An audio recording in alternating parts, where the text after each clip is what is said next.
Mr. Cave, we were looking at a document, a memo dated April 11, 2007. Was it tab 6? Maybe I'll mark that as an exhibit so it's on the record. Your reaction was to that suggestion. The next, there's three other points, I guess, in this memo that you set out. One of them is to drop one of the river test fisheries.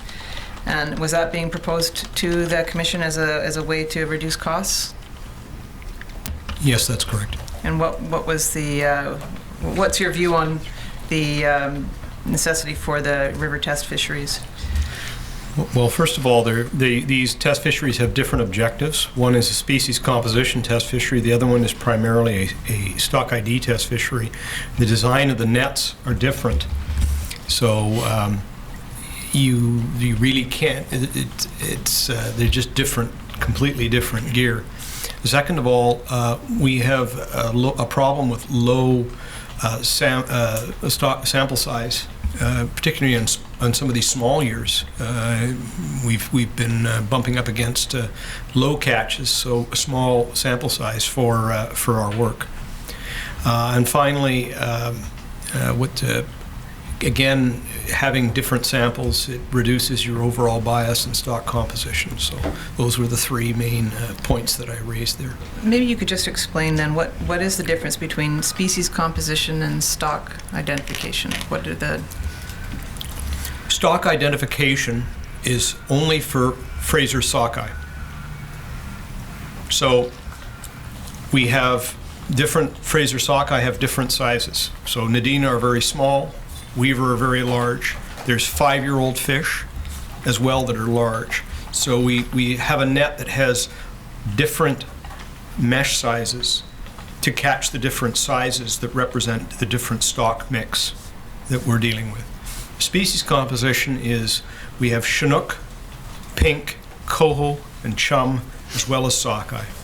And we need to try and get an unbiased representation of the proportion of sockeye in the migration that's passing mission.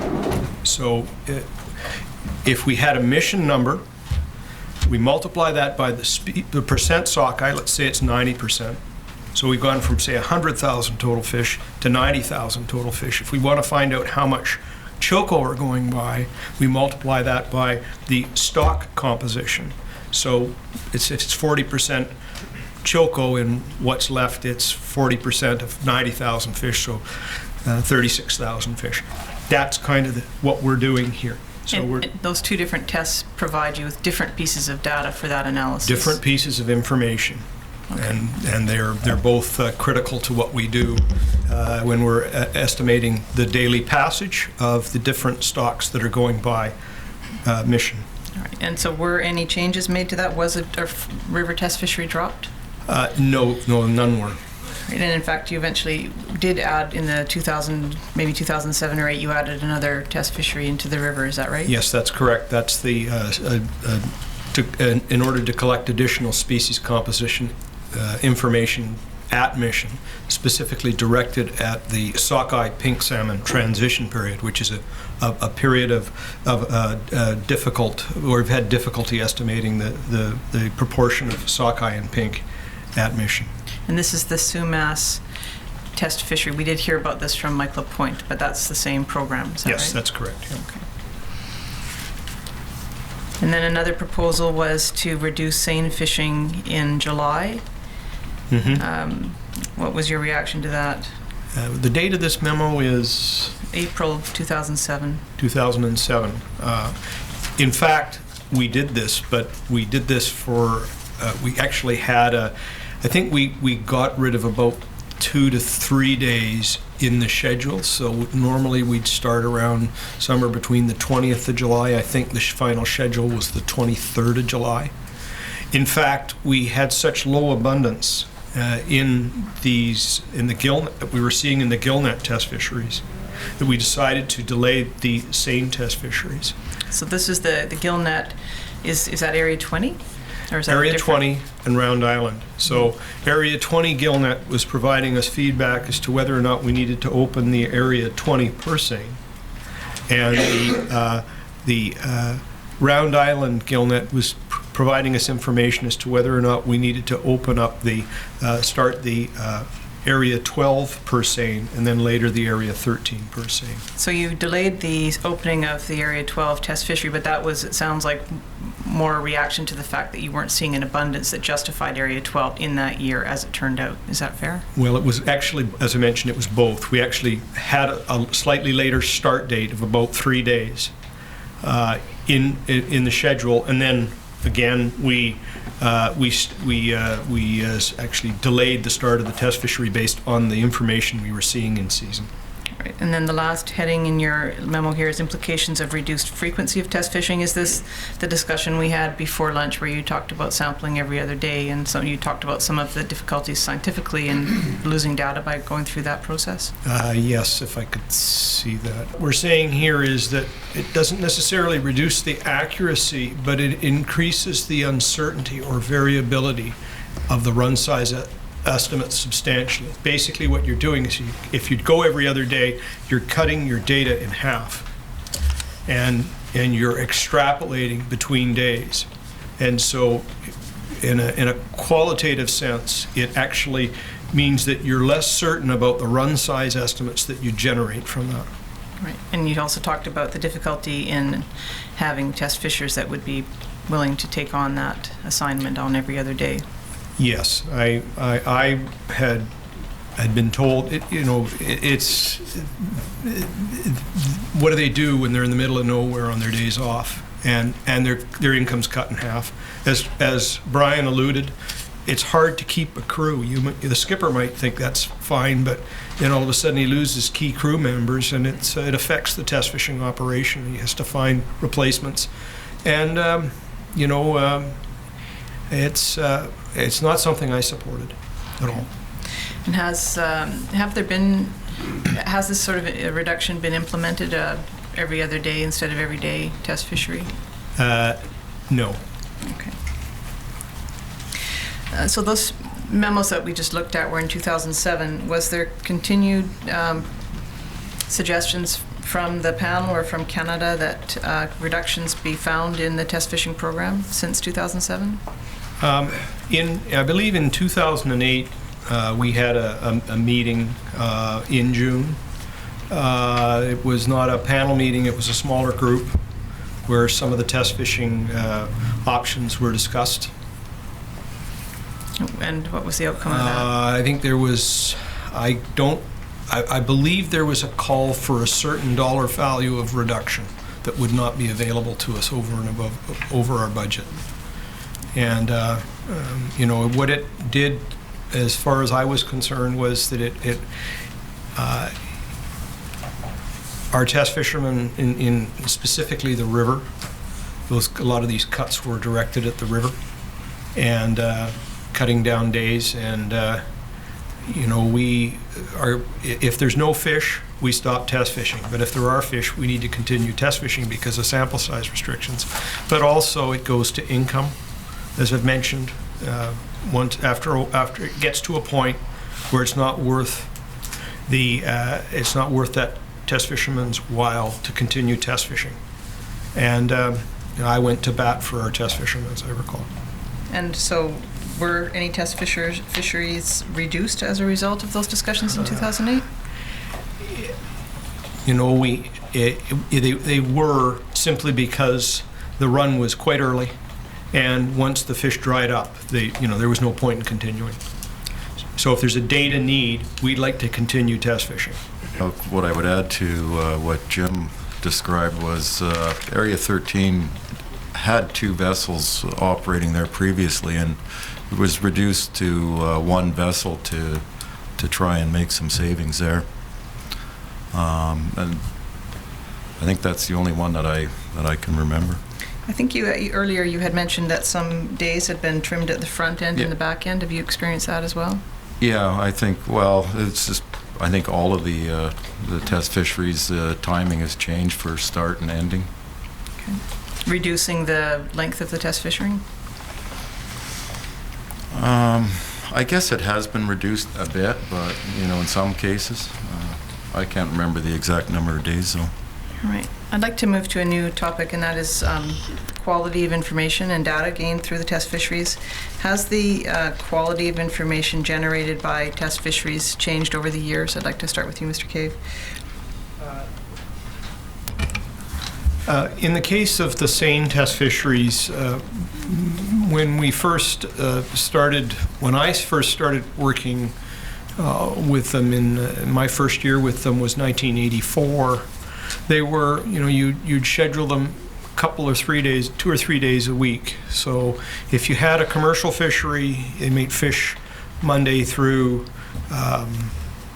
Wednesday, Monday, Tuesday. If they had 2 days a week, then Monday, Tuesday, Wednesday. Now, in those days, the Seine fishermen would line up. They call it line up, and what they would do is, when the next week's opening was announced, they'd actually line up for the preferred purse seine spots, locations, and so we could test fish for basically Wednesday, Thursday, and Friday. So if you had 2 days of commercial fishing, you might be able to test fish for 3 days, and then the fishermen would want to go get into the lineup. They call lineup spots, and Brian can speak to these. It's first come, first serve, and you line up and you say what tide you want to go commercial fishing on, because that's your livelihood. Once we started to get into this in about 1984, when we had the Fraser River Sockeye Review Board, and then moving into 1995, when there was area licensing coming into effect, commercial fishing was much, much more reduced. At the same time, there were recommendations that came out of that Fraser River Sockeye Review Board, and the Area 13 test fishery was one such program. It became clear that for us to in the reduction of the commercial fishing, for us to maintain our ability to attempt to make run size estimates, we had to increase our sampling with test fisheries. So currently, we run these test fisheries daily, almost without exception. So once those purse seine test fisheries start up, they're running 7 days a week. Even under the commercial fishing over the last couple of years, the so-called ITQs, which have been operational, we will test fish through those. If it was what they call a derby style fishery, where there wasn't under individual transferable quota, again we wouldn't test fish at that time, because there would be all the fleet could go out. So yes, the quality of test fishing has improved, in particular the purse seine test fishing. We've been doing a little less gillnet test fishing commensurately, in part because of some conservation concerns later in the run, particularly on late run sockeye. More frequently on Monday, Tuesday, or whatever, 2 to 3 days a week. Yeah. Were those derby style fisheries? Yes, they were. And did you use that information that was obtained from commercial fisheries in doing your analysis of run sizes? The major run size estimation up until 1994 was based on assessment of commercial purse seine test fishing data. Those data have been were written up. Those models were reviewed and written up in a document called Pacific Salmon Commission Test Fishing Technical Report number 6. And so up until that time, we were using these commercial run size models that harvested a substantial fraction of the fish migrating through Juan de Fuca and Johnson Straits.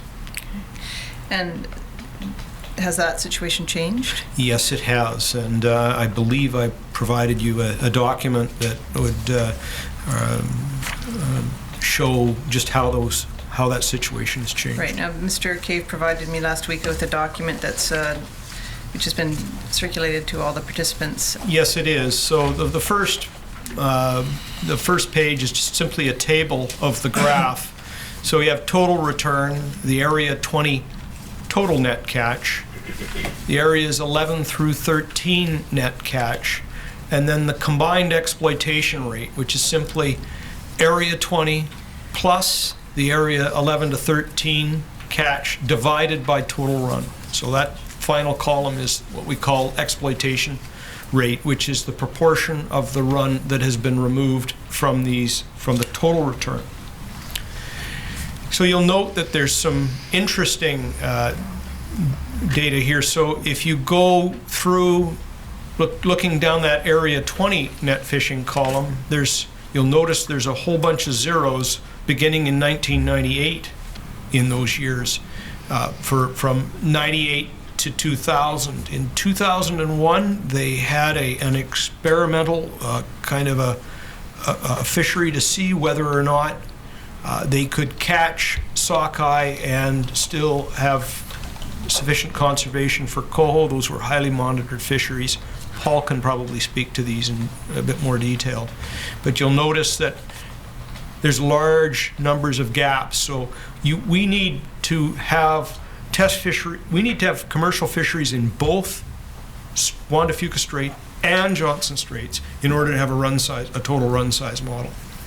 And this is Eve. Right now, you have test fisheries in both those areas. We have test fisheries in both those areas, but if we wanted to have commercial run size models, we'd have to have some level of catch, and it should be weekly, because if it isn't, then these were based on the peak catch for the year. So you fish each week, and at some point you get a peak in your catch for a particular stock, and it's that week you use in your run size model. Well, if you didn't go fishing that week, you lose that information. So if we were to continue with marine area assessments, the only way we can do that now currently is with purse seine test fishing and gillnet test fishing.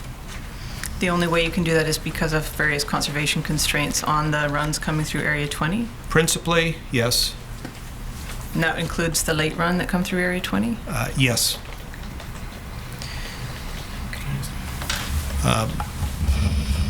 Just going to add one thing. It's, I mean, in more recent years, there's also been much lower returns of Fraser sockeye overall as well. That's why there's not been commercial fisheries. So looking at 2007, 8, and 9, you'll see that the actual total returns there are very much lower. 1.5 million, 1.7 million, 1.4 million. And so there were not commercial fisheries to any extent in those years. So that's what's limiting this collection of information through commercial fisheries. There's just not enough TAC to have those fisheries go ahead, which increases the reliance on test fisheries. Okay. And then after that, we're down to very low numbers. And as Paul points out, a lot of these years were poor returns. So we could not run these run sizes. You have lower uncertainty. You know much better about what your harvest rates are because they're higher. So the point of variation is much less. And second of all, catch is well known. So that means that component of the run that is caught is well known. And so that reduces your overall uncertainty about run size. So there's two things. If you've caught 75% of the run, which is what we were averaging on some of these years, you're already 3/4 of the way there on your run size estimation. If you catch only 5%, you only know 5% of the run with a great deal of certainty. And then you have this increased uncertainty about the harvest rates. It's kind of a double whammy, if you will. So it sounds like when the commercial fishery was active, you had good information from those commercial fisheries to use in doing a run size estimate. That's correct? That's correct, yes. Okay. Then when the run size declined and some of those commercial fisheries were curtailed, you didn't have that same good quality information coming from the commercial fisheries, and you had to put more emphasis on the test fishing that we've been talking about here today. Both test fishing and mission became key players in the estimation of run size, yes. Okay. How has the changes in the data available to you in estimating run size affected the quality of estimates that you were able to develop for run size?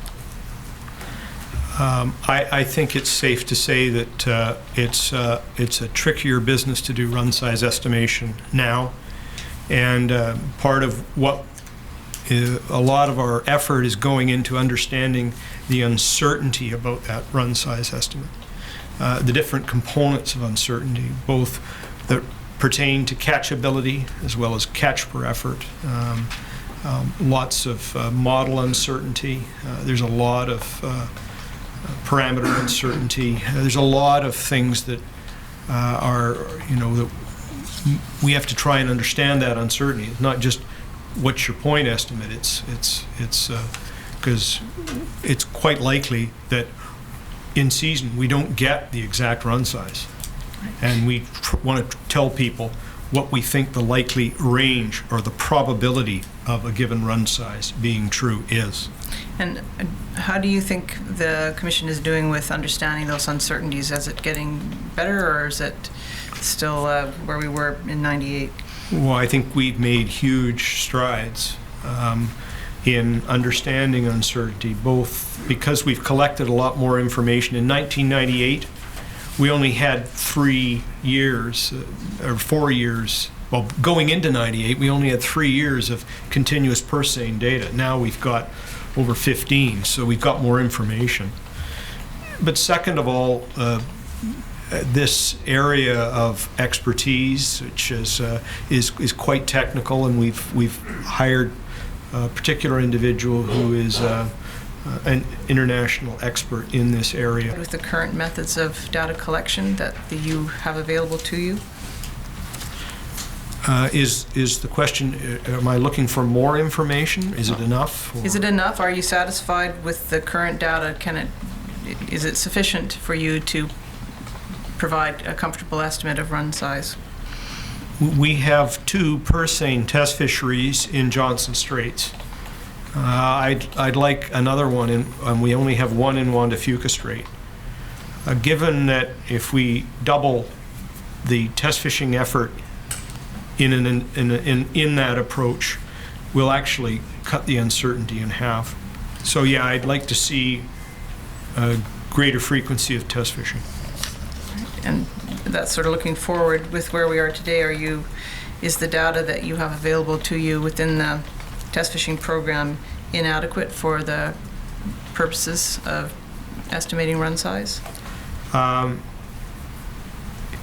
We can describe the uncertainty right now in our run size models, and it's up to the panel and others to tell us whether those ranges are appropriate for the decisions that they need to make.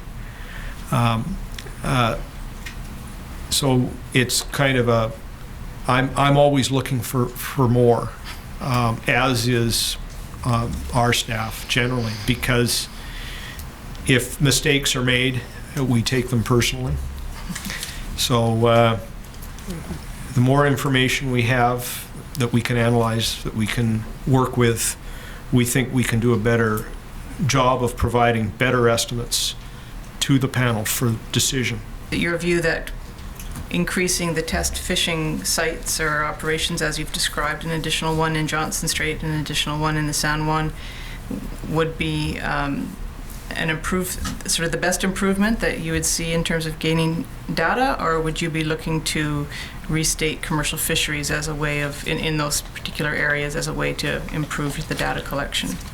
I'd like to see assessment fisheries seriously considered again, that would operate weekly. However, I understand there are constraints with that because those assessment fisheries require a TAC to operate. Okay, I'm going to ask you then, I was going to ask you a little bit later to describe the difference between an assessment fishery and a test fishery, but maybe this would be the time to do it. A test fishery is usually a single or 2 or 3, a single individual, maybe 2 individuals in some cases, that are chartered. It's not part of their commercial catch. So we charter them, they do a job for us, it's clearly defined. The catch in this instance is a deduction from the total run. It's one of the deductions in calculating the TAC. So you don't need, or the panel has decided, that there doesn't need to be a TAC to go test fishing.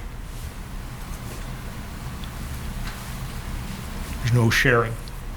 It's a cost to the resource, clearly, because those fish don't make the spawning grounds, and they're not available for other harvesters to catch. It's a cost of collecting the data that we need. An assessment fishery is typically a commercial operation where people are not chartered, but are as part of their condition of them going fishing. An assessment fishery would be that they would fish a certain way for you in a certain pattern with a certain amount of effort. Maybe you'd have, say, 10 boats operating for one day in one particular site. They catch their fish, they sell their fish as they choose, and the data are then used for run size estimation. But you need, my understanding is, well, in fact it is the case, there has to be a TAC in order to do that. And that's an area that requires a policy decision. So if you had a total estimate of total run, then you have to meet your escapement targets, then you have to meet your test fishing, all those other deductions, the MA, and then on the calculation of that, you'd have some TAC. And if then people need to decide whether that's an appropriate way to catch their TAC, because some harvesters don't really want to be constrained by an assessment fishery, particularly if only a few can do it. So that's the distinction between a test fishery and an assessment fishery. I hope I've explained that. It's clear that there's one piece of information that would really be nice to get, and that's an estimate of timing. Because if you know the timing of a return, once you've reached that date, you say, okay, well, we're 50% of the way through the run. And people call it the peak, but it's more correct to say that it's the median of the run distribution. It's halfway through the run. Mm-hmm. You've seen 50% of the fish. Once you know that, then it's simply theoretically a case of just doubling the run size to get your total run. Mm-hmm. So if you could get that earlier, then it makes things a lot better, because right now you have to, the longer you wait, there's an information lag.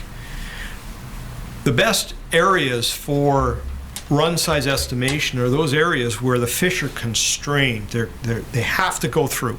They either have to go through Johnson Straits or they have to go through Juan de Fuca Strait. They can't just appear at the mouth of the Fraser River. When you start getting outside of those areas, there's a lot more uncertainty as to what you're fishing on. So you catch fish off the Queen Charlotte Islands, you don't know whether you're fishing on 5% of the run, 10% of the run, 50% of the run, 60% of the run. If it's going down Johnson Straits, and you can get an idea of the diversion rate, you know that they're fishing on likely on 80% of the run, but it's much, much more uncertain when you're fishing outside of those areas. And that includes the west coast of Vancouver Island as well as the Queen Charlotte Islands. If you, and so the associated uncertainty with that will be larger, potentially a lot larger.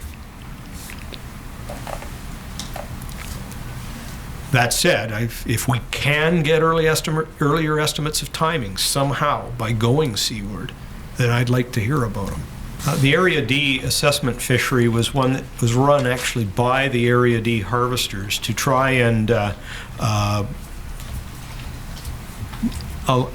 provide a buy-in, I guess, if you will, or an ability to participate in the management. And they felt that they could convince their membership to put part of their the catch that they were allowed into an assessment fishery. So they were sort of at the front end of this. And where is Area D? Area D is are those gill netters that are allowed essentially to fish in Area 11 through 13, but also in Barkley Sound as well. So is it an area north of where you currently have your purse seine test fisheries? It's right in the middle of it. In the middle so of it. they can fish that whole area all the way down to, how far down? Campbell River, I suppose, almost Campbell River.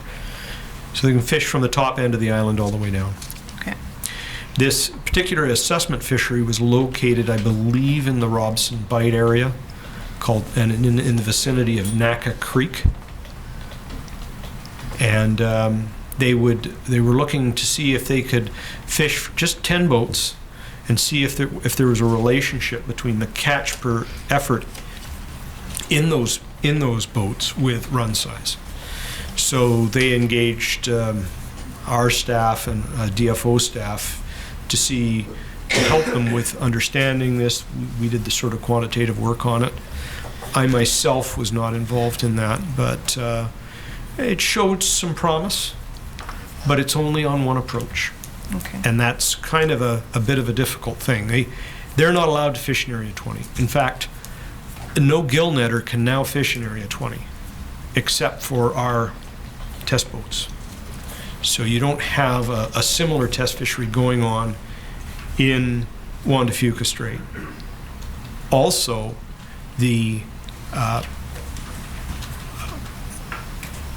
one of the problems that you have is that you don't know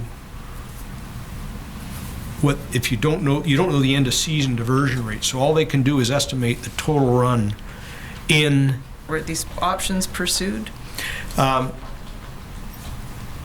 I think the panel was focused on whether or not how to proceed when this discussion came up. The panel was focused.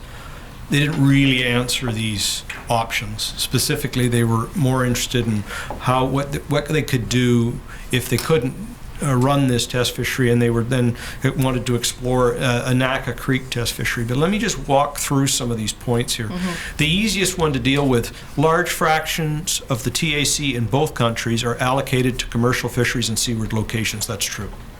Okay. The first bullet: marine assessments and seaward approaches currently rely on test fisheries. True.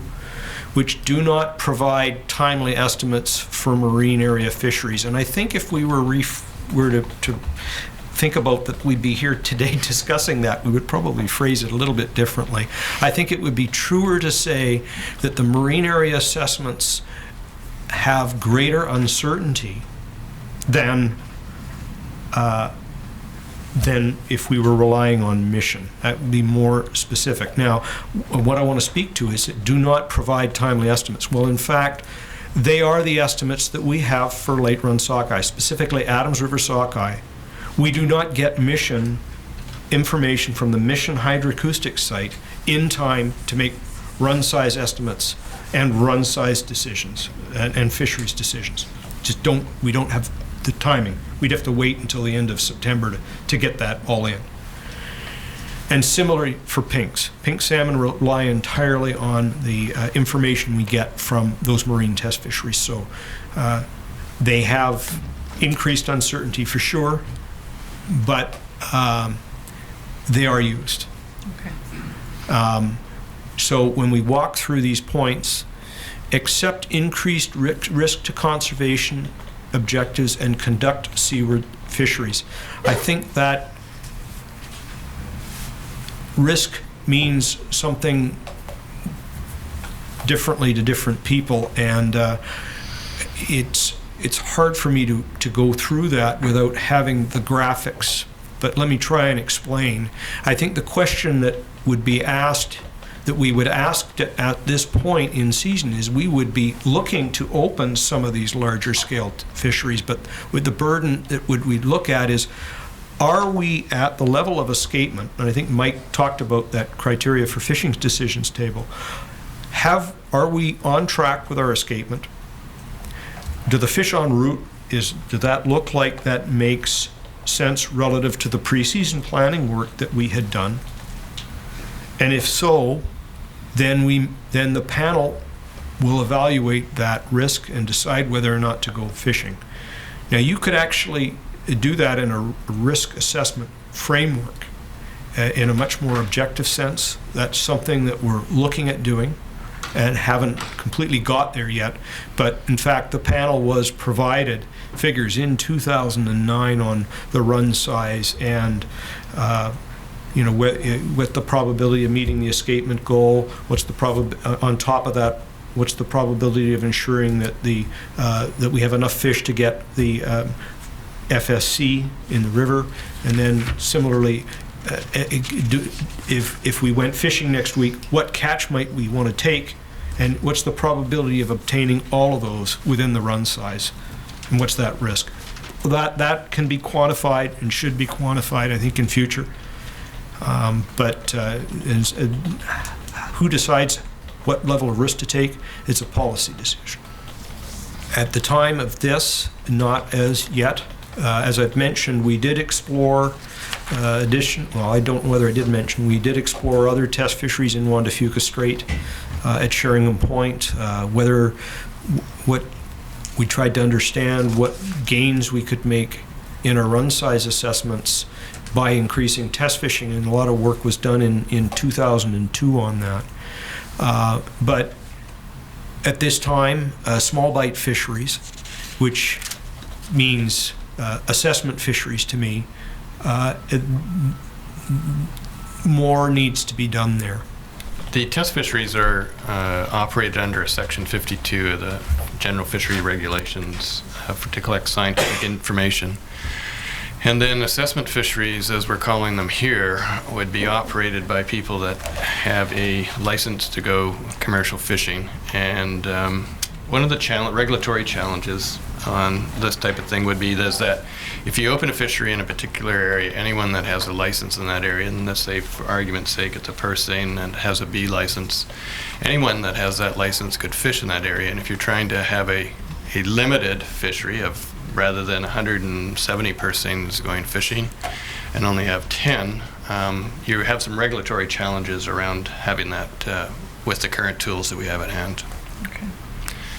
Now, there's some ways around that, but it's more by agreement than by regulatory control. Some of this is pooling arrangements where vessels get into a pool, but that's not a regulatory thing. That's more by agreement. So I just wanted to point out there are a bit of challenges with this concept around assessment fisheries as well. So you have done some initial work on looking at an Area 20 test fishery. That's right? An additional Area 20 test fishery. That's correct. That is correct. We ran some experimental programs in 2002, two of them, two different ones. And we looked at another site called Sheringham Point. When we did that analysis, I wasn't altogether pleased with the data we were getting out of that. It was much more variable in nature. I had hoped to do it one more year. It turns out that probably could have done that in 2006 or 2010, but it would have been harder to do that on other years. You need some fish to sort of make sense of it, and with some of these years of high diversion, I think we would have been struggling a bit with it. But I would really like to see another purse seine test fishery in the southern route. It's a case of where. And unfortunately, the U.S. waters just geographically are not good places to conduct that kind of work. I think it's good to put it back into a policy framework as well about how do we make these decisions around test fisheries, and the policy document that was put together and agreed upon in June 18th, 2009 is one such place I would recommend to go as far as making decisions upon any test fishery, whether it's Area 20 or wherever that test fishery might be desired, and just see what the value added. Some of the memos that Jim's put together here provide really clear indications of the value of different options, and provide guidance back to the panel about the worth of those test fisheries. And as we're going through the questions, the answer was coming back, well, we did carry on with Area 13, for example, and well, we might have made some minor changes to it. It operated, and if there was the need for something like Area 20 or any other area, then I think put it back into this policy framework and ask the questions: what additional information are we going to get? What's going to cost in money? And put it in that sort of light. This language came from Carl Walters, small bites and drilling down deep. He felt was a way of really trying to understand both the harvest rate as well as the abundance of the fish that it was working on. I look at this as basically a small bite is a small fishery that takes a small amount of fish but takes it sort of almost surgically in a very short and small, clearly defined area. And if I was king for a day, I'd have these things running weekly in a good fishing area in both approaches. And you need to run them weekly because you need to see there's different stocks that you're fishing on. They have different timing, and you need to see how those change with time, because these things only work if you are on average fishing through the entire migration, because you don't know where the peak is. So if you had your 10-boat assessment fishery and it was 10 days early, you'd catch a very small catch, and it wouldn't be well related to the total run. And That's what I think of a small bite fishery as. And is that what's referred to on this document in front of us, where it says e.g. small bites in quotation marks? That's correct. You see to go fishing, but you need a good run size estimate to get there. What can you do? I think it's important that people realize that run size estimation benefits all users. It's not just these seaward assessments aren't just useful for seaward fisheries. They're useful for fisheries all up the Fraser River as well. I think that's a key point. And particularly, for example, is early Stewart. Once we could show that we could get an earlier estimate of run size earlier, there was a real gain to the fishers in the Fraser River and upstream of Mission. Why could you not just use the numbers that are extrapolated at Mission? Because you lose 5 days of information. If you're fishing 5 days seaward, you're getting additional 5 days of information that you wouldn't have if you were relying on Mission-only data. So on the 10th of July, you'd only have the Mission data through Mission, whereas if you were seaward of Mission, you'd have another 6 days, which might tell you an awful lot about what the timing of the run is. And it might structure your openings and closures in the Fraser River to accommodate that. It might mean that people get to fish earlier because of that. These small bite fisheries that we've been talking about, would they replace the test fishing program in any sense? No, I don't think they could, because the test fishing gives a lot of information over all days of the run, whereas the small bite would be, just weekly bites, small removals once a week. And you also need the test fishing to establish whether there's a TAC, which is needed for a small bite fishery, right? Correct. It has to operate in a particular fashion that may or may not be acceptable to the users, or the ITQ holders. And it would have to be, it would have to take some part of that ITQ catch which was available for the week, and it would have to be taken Derby style, okay? Because the harvest rate, you can't let the catch determine the harvest rate. For an assessment fishery to be useful, the harvest rate must determine the catch. So it means that you have to take some of that ITQ catch and say, we're going to take it, and the fishermen involved are going to have to make sets at particular locations, particular stages of the tide potentially, and they'd have to do those sets. And if they're just under ITQ, quite often people are looking for the big set and taking their 5,000 fish and going home. You can't do that if you're going to use it for a run size estimation model. Can't remember how many years we ran it for. I think it was 4 years before it was basically recommended to roll it into an official test fishery at one point in time. But that is just when the LaRocque decision came down and it was dropped off the table. Has there been a change in perspective? I believe it changed in a bit, but and when I say that, it's like I don't understand how the Pacific Salmon Commission utilized the information that came in from 2 West, the area just off of Queen Charlotte Islands.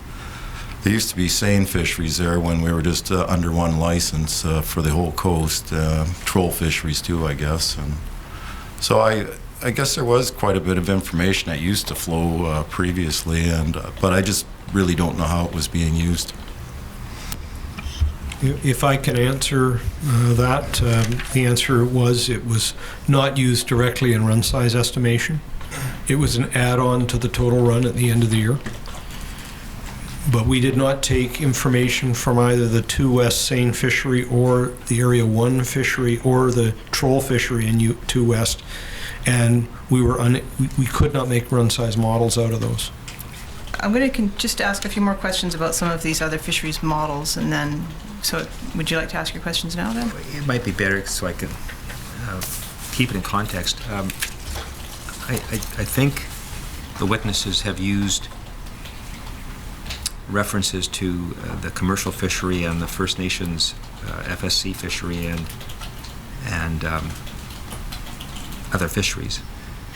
What I'm trying to understand is when you talk about risk, I think Mr. Ryle used that example of what information is being sought and the cost of getting it and the risk if you do or you don't go for it.